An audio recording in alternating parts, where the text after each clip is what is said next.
Hello everybody. We are going to solve questions from mechanical properties of solids now.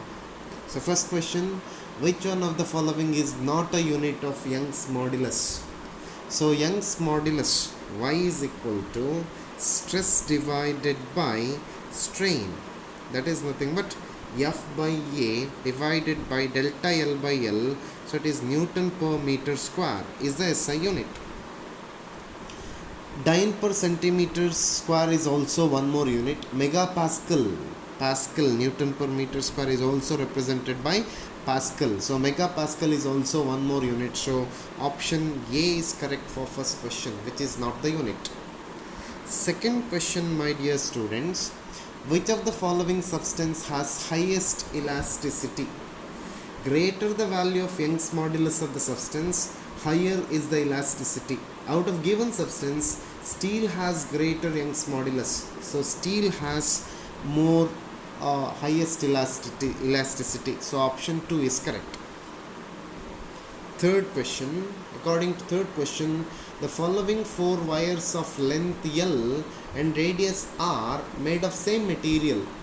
Which of these will have largest extension when the same tension is applied? I know Young's modulus Y is equal to F divided by A into L divided by delta L, or instead of force it is tension divided by area becomes now pi r square into L by delta L. My requirement is delta L now, so delta L becomes now T divided by pi r square into L divided by Y.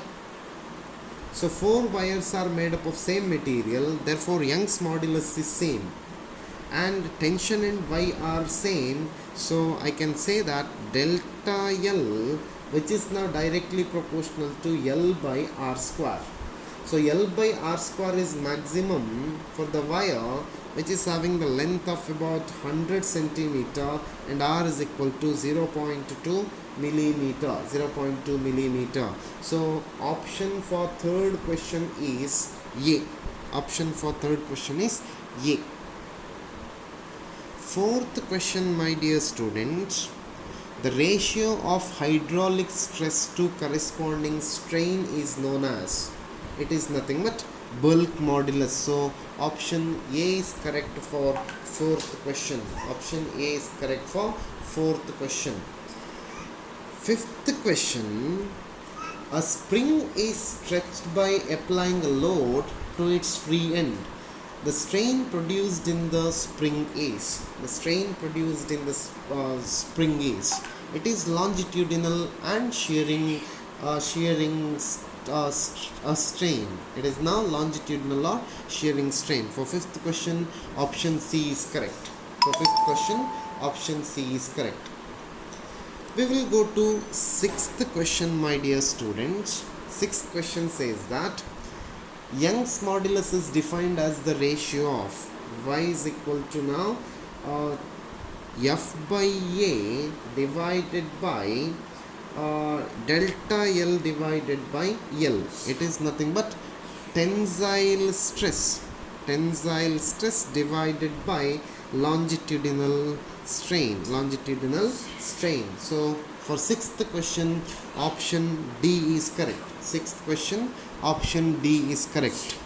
Seventh question,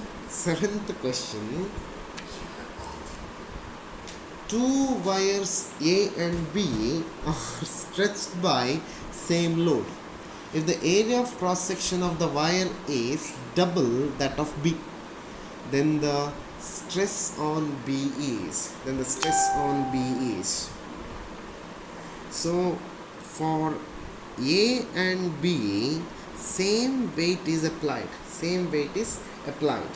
So stress on A, that becomes now W divided by area of A, and stress on B becomes now W divided by area of B.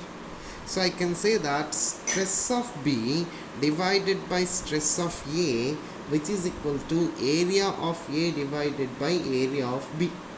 So in question they have given that AA is equal to 2 times AB. So stress of B divided by stress of A, which is equal to now 2AA divided by AA. So it gets cancelled, which is equal to now 2. So stress of B is equal to 2 times stress of A. So option B is correct for 7th question. Option B is correct for 7th question. 8th question. 8th question. A wire is stressed such that its volume remains constant. The Poisson's ratio of the material of wire is, we need to calculate Poisson's ratio. So sigma is equal to delta R by R divided by delta L by L. They have given that the volume of wire remains constant. So I can say that pi R square into L, which is nothing but constant, which is nothing but R square into L, R square into L, which is equal to K dash, where K dash is nothing but K divided by pi. It is K divided by pi. So if I differentiate, it is 2R dr into L plus R square into dl, which is equal to 0. So if we simplify, it is minus 2 times dr by r, which is equal to dl by l, or dr by r divided by dl by l, which is equal to minus half. It is now minus 0.5. So Poisson's ratio is now minus 0.5. So option D is correct for 8th question. Option D is correct for 8th question, my dear students.